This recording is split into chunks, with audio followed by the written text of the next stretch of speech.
Hi, Bill. Hi, Bill. We're not going to burn the house down. Good.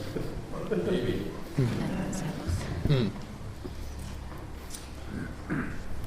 Well, this is what happens when you never say no. You end up in Salt Lake City. It's 40 degrees out, and I'm freezing my ass off. Jeez.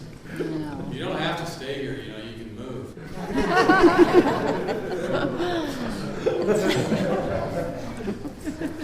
You know, our two speakers that talked about the tradition and concept, it reminded me of something, especially the anonymity thing. There's a show on, I think it's HBO or something, and these guys are always trying to debunk scams and stuff like this. And one evening it was AA. They were confessing Alcoholics Anonymous was just a big scam. They were going to expose this, and they did a rant on the steps and all of this stuff. And one thing they did, they got a camera and they went down to the General Service Office in New York. And they're going to bust in there like an investigative reporter team and interview people and really uncover this whole thing. And I'm just cracking up because you know what happened. They knew they were coming and everybody in the office just split. Because one of the things that just confuses the living hell out of people is that no one speaks for AA.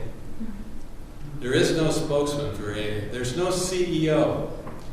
There's no chief financial officer that they can buttonhole. And so they went into the General Service Office with their cameras. They're going down hallways and opposite places just totally empty. Everybody just ran. Isn't that AA? I mean, it just shouldn't work. Rule number one in Alcoholics Anonymous. The number one rule, the very first rule, if there are rules, this is a rule. Everyone gets to come. Everyone gets to come to AA. And you and I both know there's some people that should be weeded out of this organization. That'll never work. You know, there's got to be rules. There's got to be like membership rules and a vetting process to make sure we get the right kind of people in. So right off the bat, it's based on a false premise. You know, I mean, it just won't work. And here we are. Here we are, 75 years. Remarkable. And the young people are coming now. Have you noticed? Yep. And they refuse to leave. And they're not alcoholics. They're too young. They shouldn't be here. There's a bunch of old guys in AA that start their own meetings, you know, leave because we're not a daycare center, you know. It's like there's this illusion that the young people are coming to AA because it's so hip. You know, smoke some reefer and go to AA. That'll be fun. My home group is the Hermosa Beach Men's Stag.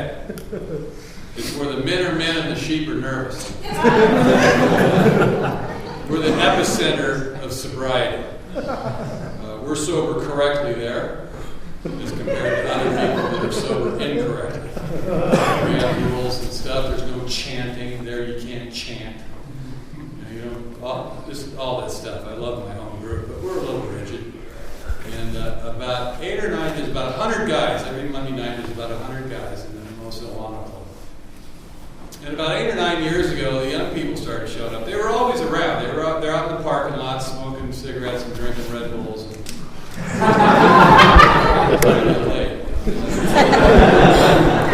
Finally, they started matriculating actually into the meeting. A couple of people that got them into the meeting and started getting sober, and pretty soon they started sponsoring each other. And about 5 or 6 years ago, there was a young guy taking a birthday cake for 1 year, and he's 15 years old.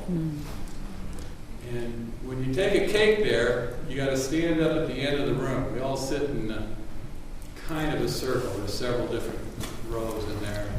So you got to stand up at the head of the room, which can be very intimidating because we are judging you. Let's be clear about something.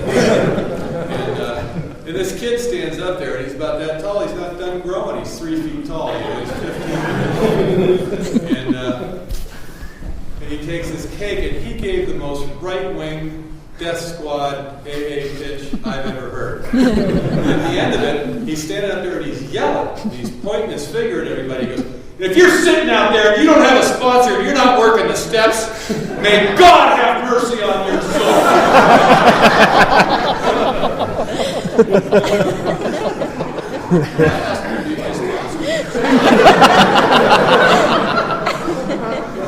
Weeks after that, we're walking around looking at each other going, may God have mercy on us.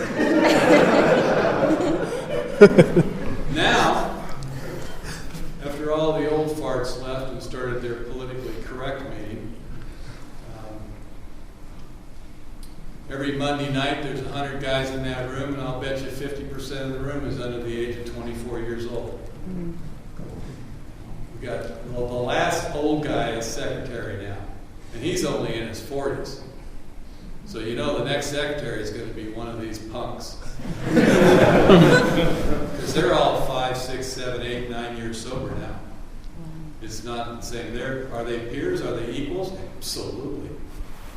Absolutely. I'll tell you something. When you're sponsoring these guys, when you're sitting across the table from them reading the book, the age difference goes away. It's amazing. I mean, it literally goes away because you're not talking about that. You're not talking about what we used to do when we were kids and stuff. That isn't what the conversation's about. And every once in a while, they want you to meet their parents. And I get nervous. Like I'm 20 years old and I'm going to go meet her parents.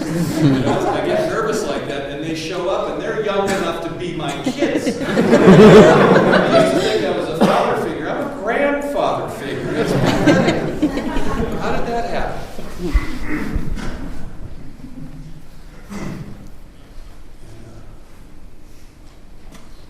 Everyone gets to come. Everyone. You don't weed anybody out here. When anyone anywhere reaches out for help, I want the hand of Alcoholics Anonymous to be there. For that, I'm responsible. I don't get to turn anybody. Nobody. We'll talk about that a little bit later, because you can find support for turning people down. You can find support around here for not working with certain kinds of people and certain kinds of problems. People love to use identification as a weapon compared to a tool it's supposed to. Identify with what? Identify with recovery, not with what you did to get screwed up. I don't care what you did. I don't care what your problem is. If it isn't going to work out between you and I, we'll find out soon enough. And maybe you need to hang on to me long enough till you find somebody that you really need to be with. I have no idea how I'm going to be used in this fellowship. I'm powerless. My story is I was a surfer and a biker and a tough guy. And I never went to the beach. My motorcycle rarely ran. And I was afraid to fight. But I looked really good. I had a little Nazi helmet for a hat and a primary chain for a belt, black greasy Levi's and big black boots with chains around them. I've got tattoos all over me. I had a clip-on earring because I didn't want to hurt myself.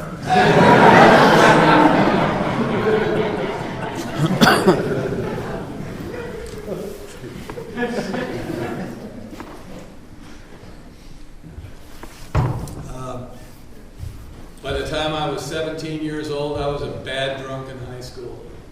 I started drinking when I was 15 or so. By 17, within a couple of years, I was down the drain. I'd already been to jail, and I had the big jacket and the slouch and the sneer and the bad attitude and the foul mouth and a little gun in my back pocket. And you could not communicate with me. I was gone at 17. You know, all of us tell the same story. All of us tell the same story. We use different ways of describing it, but we talk about how long before we ever drank and used, we didn't feel part of it. We felt separate from it. We felt less than. You know, you guys all had the rule book and I didn't have one. The aliens dropped me off and we're waiting for the mothership to return. You know, we have different ways of describing this disconnect. And we talk about it like it's some kind of unique experience, like only alcoholics feel that way. I think every kid feels that way. It's part of the growing up process. Every kid, if you ever had the experience of raising teenagers, every kid, if they reach that point where they're gawky and gangly and they got zits and they can't talk to girls and they're all weirded out, you've got all the power and they don't like that, and they start pushing against you, and you don't understand, and it's probably true, we probably don't understand, and every kid goes through that. The difference between us and them is that we medicated that feeling and we never grew out of it. So when we get here to Alcoholics Anonymous, whatever age we are, we're that kid. I was 37 years old when I got here, and on a good day, I had the emotional development of a 16-year-old, and this kid was not an honor student. He was not the one that was mature beyond his years. This was the kid that had a bit of a problem with authority. You know, that kid, the troubled one. And usually when we're describing this thing about how we didn't feel part of, how we were disconnected, somewhere in this description we use the term, a lot of us, alcoholic thinking. I had alcoholic thinking long before I ever drank. I had alcoholic thinking. Or I had the ism long before I ever drank. We use that kind of description. Alcoholic thinking, if you say it often enough, it just becomes true. We just accept it like we have special thinking. I mean, Silverworth wrote a paper on it in 1940. You can imagine him sitting in the early AA meetings. He hears that term, and he goes, oh, God, they're making stuff up now. Nowhere, you don't hear that term alcoholic thinking anywhere else except in Alcoholics Anonymous. You know what the professional community says about us? They say that we are emotionally immature. We hear that and we go, no. I have special thinking. I have alcoholic thinking, and it's never going away. And you need to consider that when you're dealing with me. Special thinking. I'm convinced we're emotionally immature.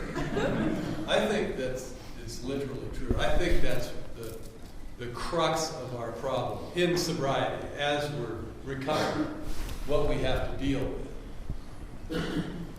We treat it like we have all these deep, profound, neurotic problems. You know, the truth is, the depth of our shallowness knows no bounds. There's really nothing there. People don't believe this. You ought to be there. Look how old he is. He couldn't have missed that completely. Yeah. I was busy. You know, I think the whole idea behind the drinking thing, if I remember correctly, is this feeling that I have of being separate from and disconnected and geeky and gawky. And I have a couple of drinks and it goes away, and I can go out and go to the party and talk to the girls and have a good time. I think that was the whole idea behind the drinking, was to have a couple of pops and get out of the house, go to the party and have some fun, have some adventures. I don't know about you, but I ended up naked in my living room watching religious television and taking notes. I'm having sex menage a uno. There's no one else in the room. We're partying with Billy now. There's no party. If there was a party, we'd still be there. You don't need any other proof that alcoholism is physiological other than that last 3 to 5 years that you and I were out there. No one would consciously do that to themselves if they had any choice in the matter at all. Because there's no party. There's no party.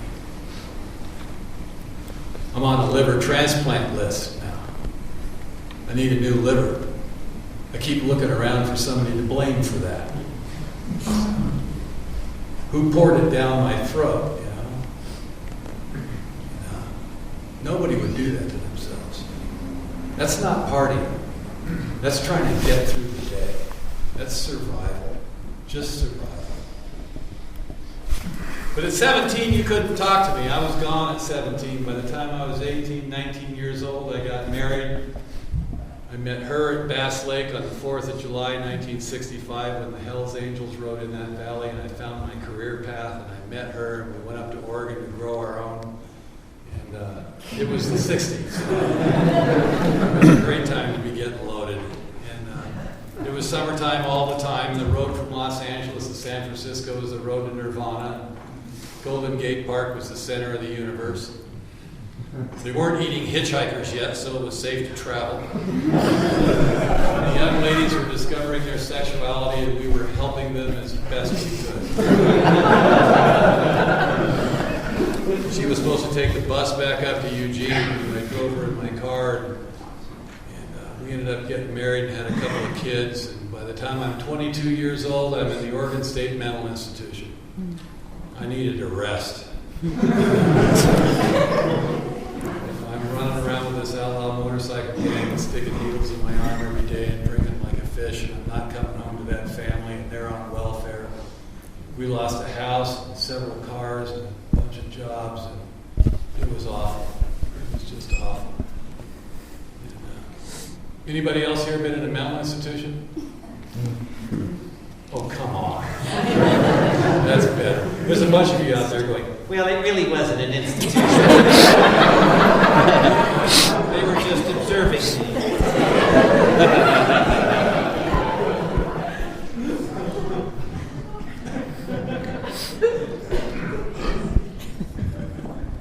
So I came back down to California, and the state of Oregon thought I should leave, and I agreed. And I came down to LA, and I tried to get normal. My dad let me sleep in his garage, and he gave me a job in his machine shop at El Segundo. When I was 6 years old, my father got sober. When he died in '99, he was 45 years sober in AA. My mother was real active, involved in Al-Anon. So on top of all my other problems, we got raised in this AA house. There's nothing worse than living in a house with two people with clear eyes that know exactly what's going on. It's like living with the CIA. My parents never preached to me, they just kind of watched me. And I tried to clean up my act. And what you do is you quit shooting heroin because you can't find anybody to go along with the concept of social heroin use. There's no support for the position. It's pretty much a lifestyle. So I quit doing it. I quit taking acid because normal people have two-way communication with each other. LSD is a one-sided deal. You really don't need another person. You can only drink on the weekends because regular normal people have jobs that they go to days in a row. I've watched them do it. It's incredible. When I drink, I don't show up no matter what. Everything stops when I drink. Everything stops. So you can only drink on the weekends. What you do during the week is you smoke pot because it's green and it's from God and it's not really drugs. Because I don't know about you, but the impact of your personality on me is devastating. I cannot do you. I need something in me to cushion the blow of you on me. I can't walk around with naked blood and just interact with people. I can't do it. I don't get along well. So for 23, 24 years, I just had something in my system all the time. And in the end, the other thing about getting normal is you got to find a woman, because an alcoholic of my variety can never, ever be alone. It is a group effort getting me through life. It takes a village. You can find people out there that will take on our case. And I met her, and we ended up getting married, and we had 2 more kids. And at 37 years old, I lived in the house with this woman with these 2 small children. And I had no emotional connection to another living human being. And I didn't know that. I didn't know it was that bad. I can't stand outside of myself and have a separate experience and compare it to the one that I'm having to determine that there's something wrong. I mean, the reason the alcoholic life seems like the only normal one, Because it's the only one we have. I mean, how would I know that I'm disconnected from you if I've never ever been connected? I don't know what connected feels like. I don't know that what I'm doing is I'm just reacting to how you feel impacts me. I don't know that I don't have any compassion. I don't know that I can't feel you in my life. I don't connect with you. Really at all. I need to have you around because I have needs that need to be met. You know, somebody has to cook. It helps to have someone else to have sex with, although it's really not mandatory. If you're going to have kids, somebody has to actually raise them, because I'm not going to do that. I don't know any of this. This is all hindsight. I don't know that it's that bad. At 37, there was no more drugs in my life. There was no more rock and roll. There was no more party. There were no more Harleys. We weren't looking cool. We were a mess. I weighed well over 300 pounds. I had a pinched nerve in my right shoulder because the muscles in my upper body had atrophied. My arm was curled up against my side. I got in a political argument in a second-story bar, and they threw me out of the place. This is another thing, another indicator of alcoholism, is when you're correct and in the hospital. And I shattered my ankle. I got pins and screws in my ankle. I walked with a pronounced limp, and I think I just felt death coming up behind me. I think what happens to most of us when we get sober is we just fall over from the sheer exhaustion of the lifestyle. Some of us die. Lots of us die. Some of us just fall over and we raise the flag. So on this particular day in March of 1985, like any good gangster, I called my mom.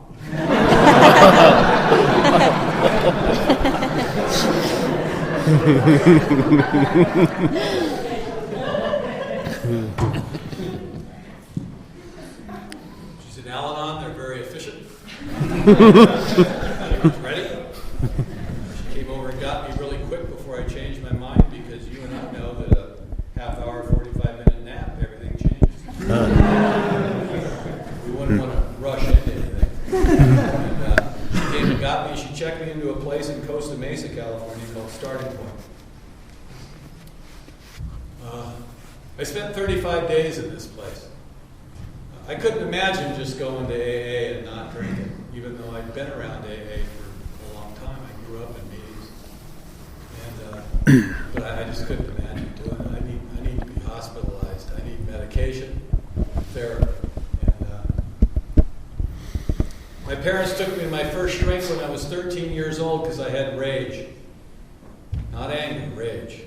And I have no idea where that came from. Nobody ever beat me or raped me or anything as a kid. I just had rage since I can remember. You know?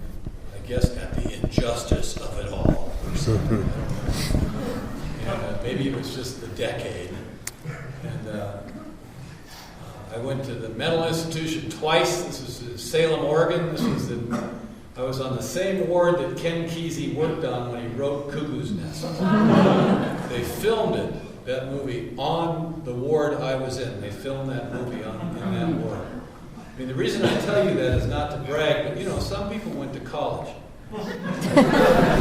This is all I have. I've been up there since and had my picture taken next to the sign, you know, it's like, this is my alma mater. I spent 2.5 years in group therapy at one time. I've been to several other therapists and psychiatrists over the years. I've been gestalted and Rolfed and primal screened.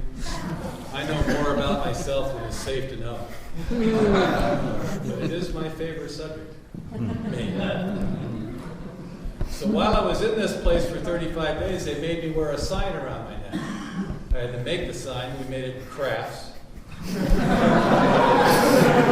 rectangular piece of cardboard with a string that went through it, and it said on there, I am not a counselor. Evidently there was some confusion. And then they let me out. They let me out. They just let us out, like we're okay now. Go forth, multiply. Where do we end up? Here. This is it. Alcoholics Anonymous is the world's aftercare program.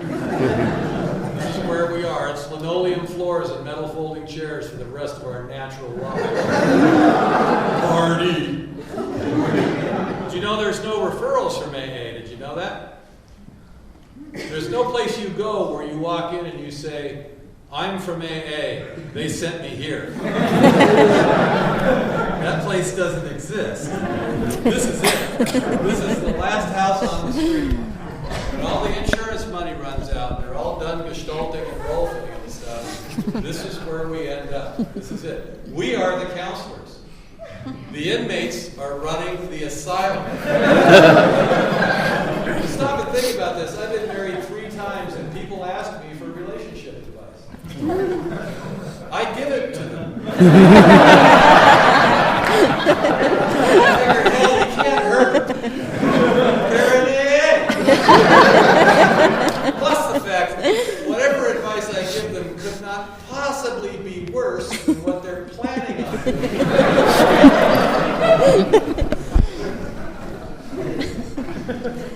What kind of advice do we give? This guy comes up, this is a true story. A guy comes up to me and he says, I'm thinking about marrying the nude dancer. What do you think? I looked at him and I said, probably not a good idea. But if you do, I'll come to the wedding. This for anything.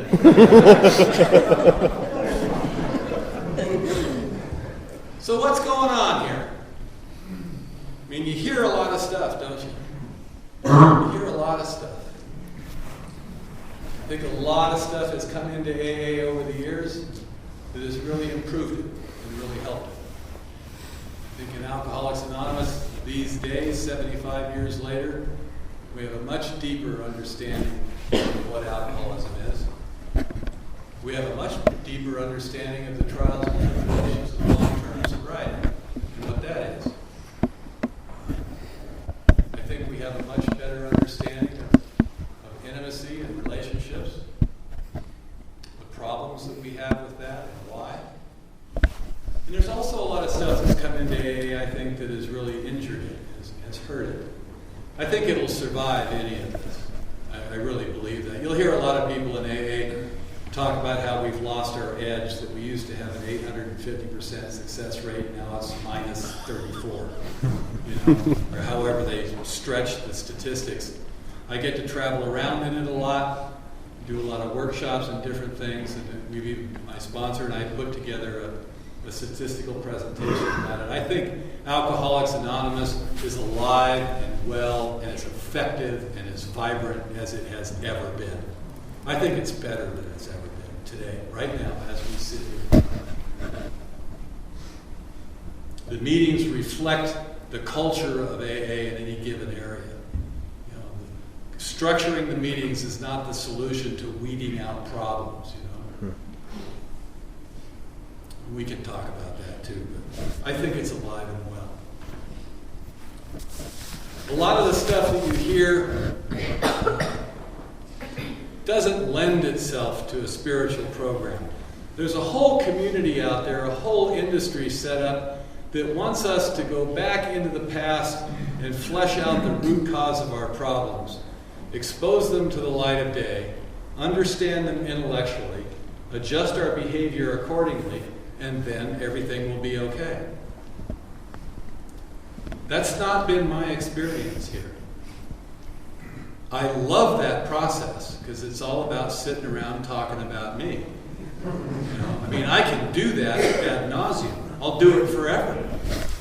And I'll suck you in to help me do that with me. We get a whole group. You'd love to have me in your support group. I'm real interactive. I pretend to care and everything. I can fake emotions. And like I told you before, I don't know that I'm faking it. I think I'm really feeling them because I've never felt them. So I really don't know. It seems real to me. I mean, I'll look right at you and hold you eyes and tell you that I love you with all my heart and believe it and have no concept or any idea what that means at all. And I've never felt it. I feel need, but do I feel love? Do I feel intimacy? You ever had somebody say to you, he's not emotionally available for me? You ever heard that? Yeah, there's some laughter of recognition. They stand right in front of you and they say it many different ways. They say it to us in many different ways. They say, you're not in the same room that I'm in. You don't hear me when I talk to you. You just nod your head. You do. And we stand and we look at these people that are saying this to us, and we think to ourselves, or sometimes we say it out loud, what the hell are you talking about? I'm right here. I come home every day. I'm right here. What are you talking? What do you want from me? Then we write books about, men are from Mars and women are from Venus. And we start talking about how radically different these women are than we are, to justify our inability to connect with other human beings. We write books about how we don't, to make it okay, to rationalize it and justify it. We make you crazy so that we'll feel better about ourselves. That's what we do. Well, when they say that to us, that we're not emotionally available, what they mean by that is I've got something that they want, and I'm withholding it. The truth is worse. I don't have it. And I don't know that I don't have it. You've convinced me that I've got it, and I'm helping you look for it. And this dance is going to go on forever. Forever. Now, if you'd like me to be intimate with you, and what I mean by that when I use that term, what I'm talking about when I use the term intimacy, what I mean is when I'm capable of feeling what you feel. Not just reacting to how you feel impacts me, but I can actually sense you and feel what you're feeling. That when you're sad, I can feel the sadness, and I'm concerned, genuinely concerned about why you're sad, because I sense it from you that there's something wrong. Without you telling me, when I can actually do that, I think that's what you're looking for. If you would like that, now that I'm sober, now that I'm new in AA, if you would like me to really be there for you emotionally, it's going to take about 10 years. And if all I do is go to 875,000 meetings in that 10 years, absolutely nothing will change. It won't even get a little bit better. Nothing will change. If I buy the lie that going to lots of meetings is doing AA, nothing will change. If I buy the lie that there's many different forms of 12-step work, find what fits for you. If I buy that lie and I only do the things that I'm comfortable with, nothing will change. Nothing. Recovery by its very nature is uncomfortable. And I will never consciously put myself in an uncomfortable position. Why the hell would I do that?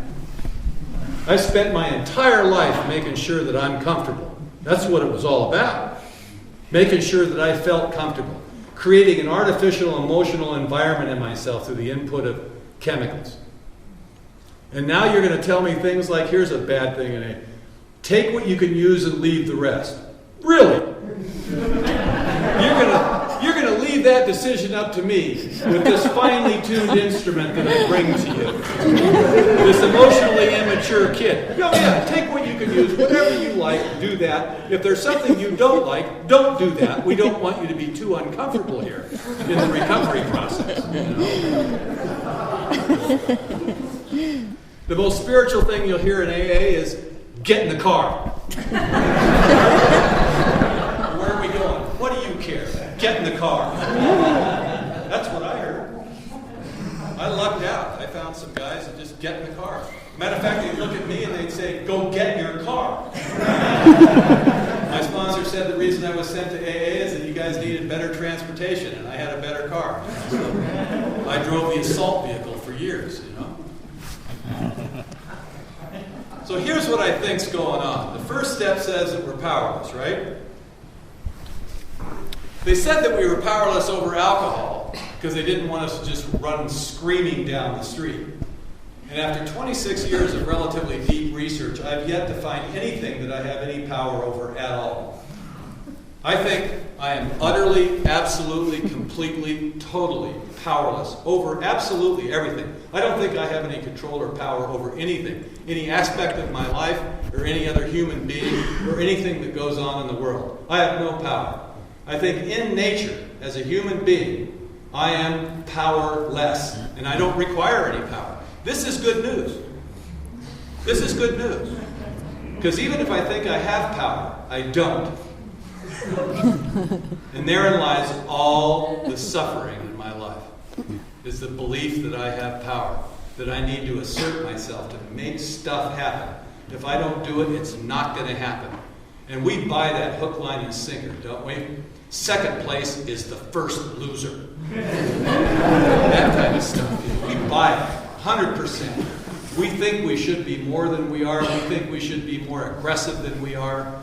All of it. We should be thinner. We should be cuter. We should be blonde. We should, whatever it is. We should be something other than what we are. And we need to make that happen. We need to carve the shit out of ourselves. Starve ourselves into anorexic beauty. Heroin chic is an actual fashion term. You know that? We buy it 100%. We think we have power. And evidently my happiness is based upon your behavior. Evidently, because I spend an inordinate amount of time trying to adjust you so that you and I can both be happier. And I am just powerless, and all my suffering comes from this. The second half of it, like you look out in nature, I don't see any other creature, anything else that has any power either. And we make judgments about it, don't we? We look out into the world and we determine when something happens, that was good and that was bad. And irrespective of what we determine, it still happens. It still happens. The lion eats the lamb every time. Every single time. And we say, that's unfair. The lion shouldn't eat the cute little lamb. Look at him bleating and blatting and blood splattering all over. It's just not right. The lion shouldn't eat the lamb. But he keeps eating the lamb. Irrespective of how much we try to get it to not eat the lamb. So then we make up stories. We make up parables that there will come a day in the future. Because it isn't right now. But someday, the lion will lay down with the lamb. I'll bet you, if that day happens, the lamb's going to be nervous for eternity. Because it is the nature of the lion to eat the lamb. There's no morality in it. It's not good or bad. It just happens. It's just like that. And we make all these judgments. Therein lies all of our suffering. The second half of the step says our lives became unmanageable. Like there's the illusion at one time it was manageable. I don't think so. I don't think my life requires management by me or anybody. I think it just unfolds. I don't think the totality of all things requires any input from me whatsoever for the unfolding to occur. It just happens. I'm just a participant at best. But as human beings, we can't stand that. We want to be in charge of the unfolding. We have desires and we latch onto them. And anything that happens that doesn't get us there, we reject it. So the universe, by its very nature being a giving place and supplying us with all we need, we reject it. We somehow think it should be supplying us with something other than what it's supplying us with. And we suffer over that. We try to make stuff happen that isn't happening all the time. We try to work on relationships that require no work. We meet people, we fall in love with them, supposedly, and then we start the process of changing them so that we can have the right person. What in God's name is that? Why would we do that to somebody else that we care about? Why? If we can grasp this first step, this powerlessness, just a little bit, just the alcohol and drug thing, just a little bit, it makes the second step operational. We need to align ourselves with some power, whatever's doing the unfolding. We need to be restored to sanity, certainly enough sanity not to drink and use, but also enough sanity to be able to see the powerlessness, to recognize it, to see it, to get it, to stop the struggle, stop it. If we can grasp that a little bit, if we can say to ourselves, okay, I got that, yeah, I see that, the third step becomes operational. Now the third step is interesting. What the third step tells us is that we're going to make a decision to turn our life and will over to what already has it anyway. I think it was very nice of them to give us a little participatory part of the illusion. Okay, I've been withholding myself from the universe up till now. I'm going to let the universe have it. I mean, the alcoholic, the classic arrogant, self-centered position is there's the universe and me. That's impossible. That's not even possible. That's delusionary. I'm not in denial. I'm deluded. I think I'm separate from nature. It's not even possible. So the third step, what life and will is it talking about? The fourth step, the resentments, fears, and broken relationships. The end result of a life lived with seeming power. My happiness is dependent upon your behavior, and you absolutely insist upon living your own life, and that pisses me off at my core. This is just not a light little hatred. This goes on for decades. And I grind on it. Fear because I have no plan B and this isn't working. So I hate you and I'm afraid of you at the same time. Broken relationships, if what I'm a sex list, if what I'm bringing to the table is resentment and fear, what other kind of relationship could I possibly have? They're all dramatic and traumatic, every one of them. It's always big, high drama, shit flying around the room, screaming and yelling, and it's just horrendous. Just horrendous. The fifth step is the ceremony that we go through to complete the third step. I have guys come to me and they say, it's time to do the third step. We're reading the book together, right? It's time to do the third step. And I look at the guy and I say, are you ready to do the third step? And he says, no. And I say, well, why not? He says, because I have a problem with God. Because we're always trying to make God an issue in AA, and it's not. God is not an issue. Who cares about it? It just doesn't matter. It's irrelevant. It's irrelevant. I don't need to believe in anything. It doesn't require me to believe in anything. It states that very clearly in the book, over and over again. So I look at this guy. He says, I have a problem with God. I look right at him. I go, so do I. Let's pray. And this stuns him. The argument stops at that point. And I had a couple of guys actually come back with a retort, and they said, well, I don't even believe in God. And I look right at him and I go, well, nobody really does. Let's pray.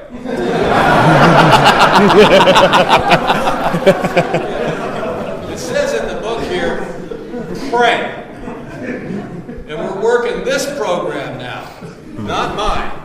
We're working this, and these fools say pray. So I'm going to do it. It says to do it. I'm going to do it. Don't argue with it. Let's pray. And when you look at them like that and you tell them you don't believe either, they have nothing to say after that. They'll just kind of get down and pray, and it's painful for them. How painful do you think it is for me holding your hand and praying? I'm as embarrassed as you are. I've just been doing it longer. So the fifth step is the ceremony that we go through to complete the third step. We literally turn it over. We tell ourselves, another human being, and the manager, here's my stuff, I'm pooped, you take it. 6 and 7 are 2 paragraphs in the book. You say the prayer and it's over. There's nothing for us to do. We're not re-empowered all of a sudden now. We're going to work on our character defects, right? And you can see what the character defects are. They're in the 4th column of the resentment list. It does not say what was my part. It says what were my faults and mistakes.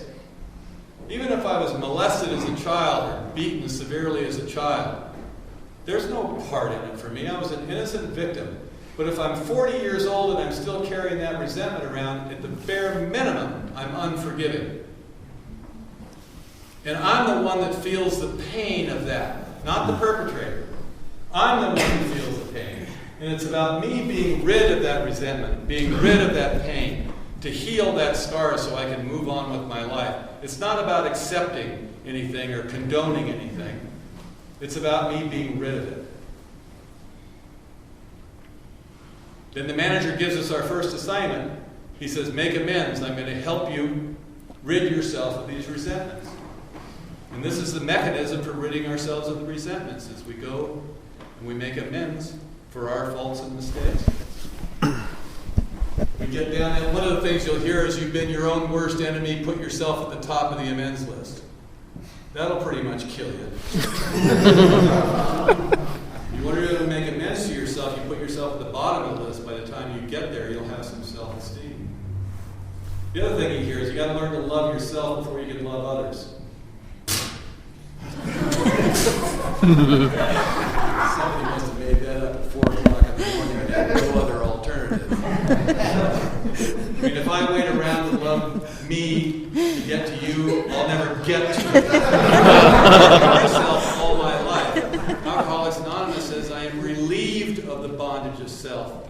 It's over. I don't have to work on me anymore. It's over. Thank God, it's over. All I need to know about my childhood is, it's over. And it was an incredibly long one, my childhood. It's over. Now, at the end of the 9th step, am I able to be intimate? No. Not even close. 1 through 9 is Sober 101. It's the bare minimum. It's the beginning class.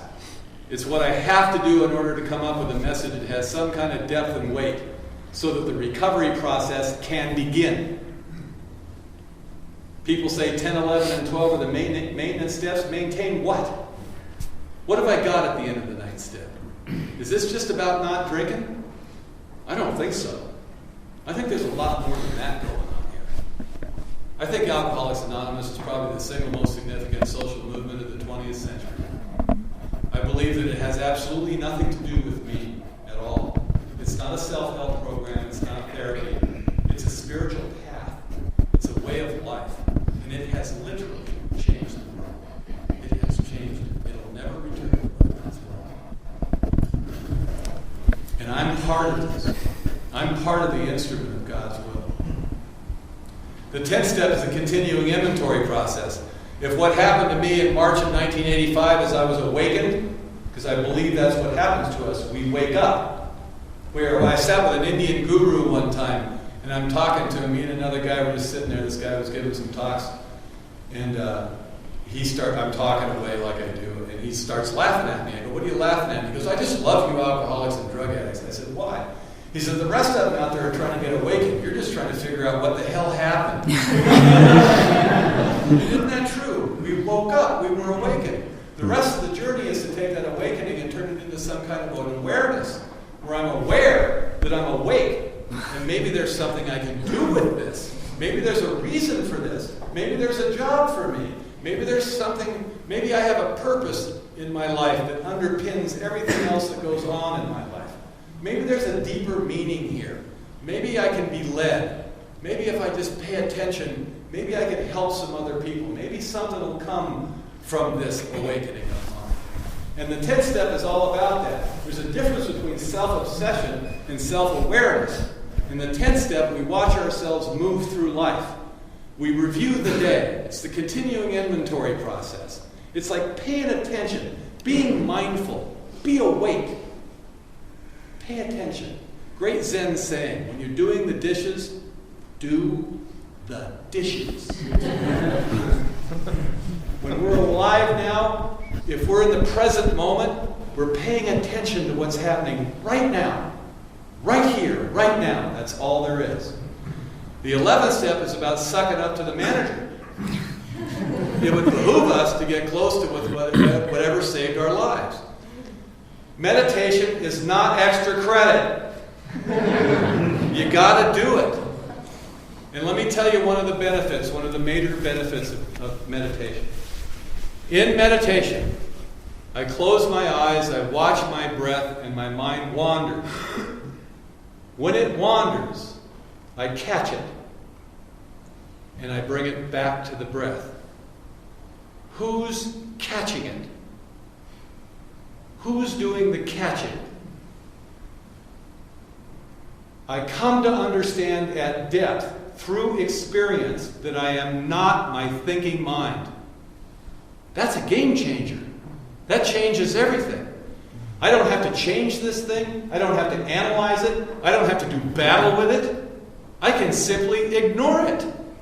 It is not me. It's not even real. It creates nothing. It just takes credit for shit. And it's very flat and two-dimensional. It is not creative at all. It just takes the past and it projects it into the future. That's all it does. They were looking for you then. They're going to be looking for you tomorrow. I mean, it's that kind of stuff. That's all it does. It's the same old stuff. And we say stuff around here, say, my head's out to get me. We talk about it in the third person. I don't think it's out to get us. Why would it kill the host? I think it's trying to help. It's just stupid. It doesn't get it. It thinks it's me. It's as deluded as I am. We're in this together. It gets me thinking about it all the time.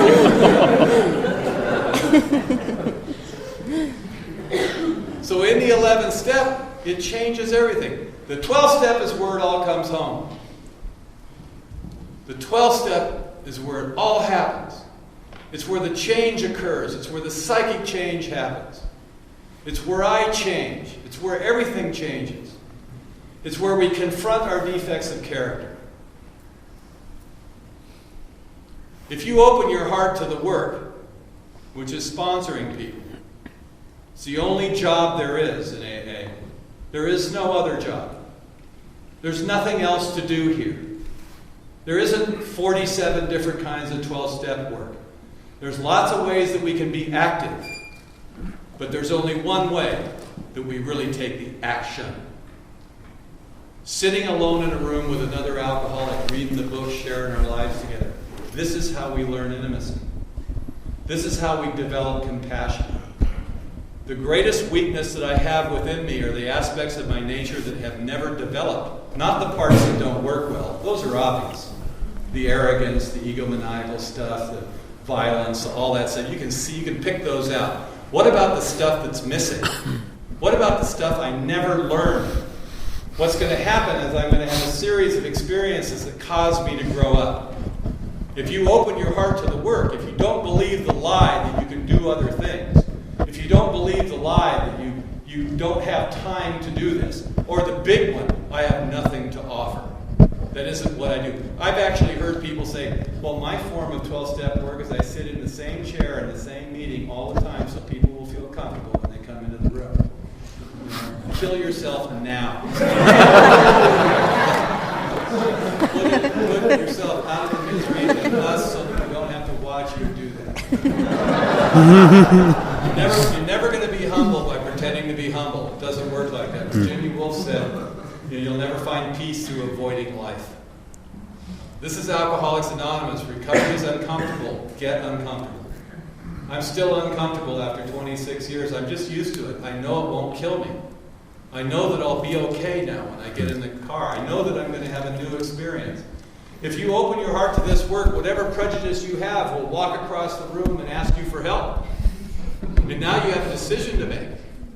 If you want to hang on to your opinion and your prejudice, send it away. I used to stand up here at these podiums and I'd said if you were on medication, you weren't sober. I didn't really know anything about that, but I don't require any knowledge to really come up with an opinion. And I heard some of you say that, and it seemed like a real right-wing, badass opinion to have. So I just picked it up because it made me look good. You know, so I was really actively involved in making a name for myself in an anonymous organization. I don't know what that is, but it's very strange. Very painful, also very painful. So this guy walked across the room and he asked me to help him. He says, I think you should know that I'm bipolar and I'm on medication. God. 2 rules. Always answer the phone. Get rid of caller ID. Have faith that whoever is calling you is supposed to be in your life. Quit controlling the experience. Have faith. Have faith that it's going to be okay. Rule number 2, never say no, ever. Have faith that whatever you're being asked to do is where you're supposed to be. You're powerless. You know? How do you suppose the manager communicates with us? When I get on my knees and ask for help, he sends me you. He sends me you. I cannot recover without you. You're an integral part of my recovery. That hole that we were all trying to fill all the time, that hole we talk about that the wind blows through, you know what was missing? You.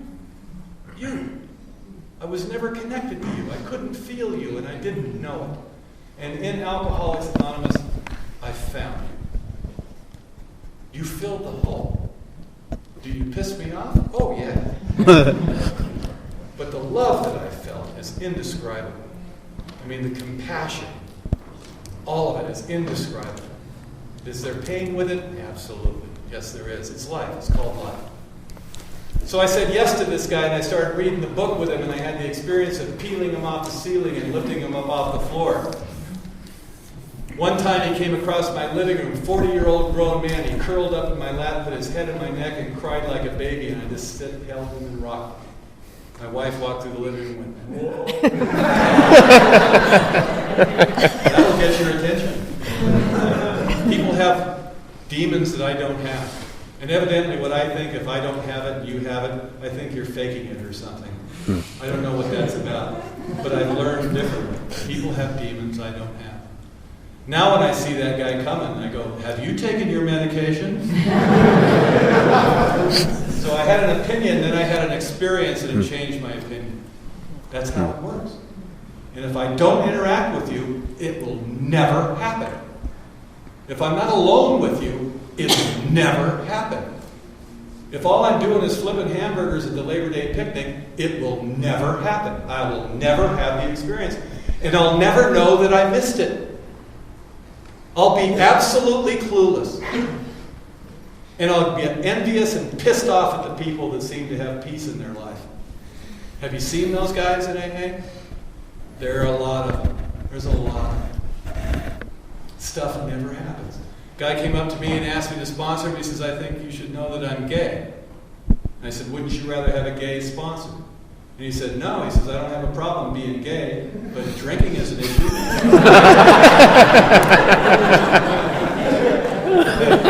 Who knew?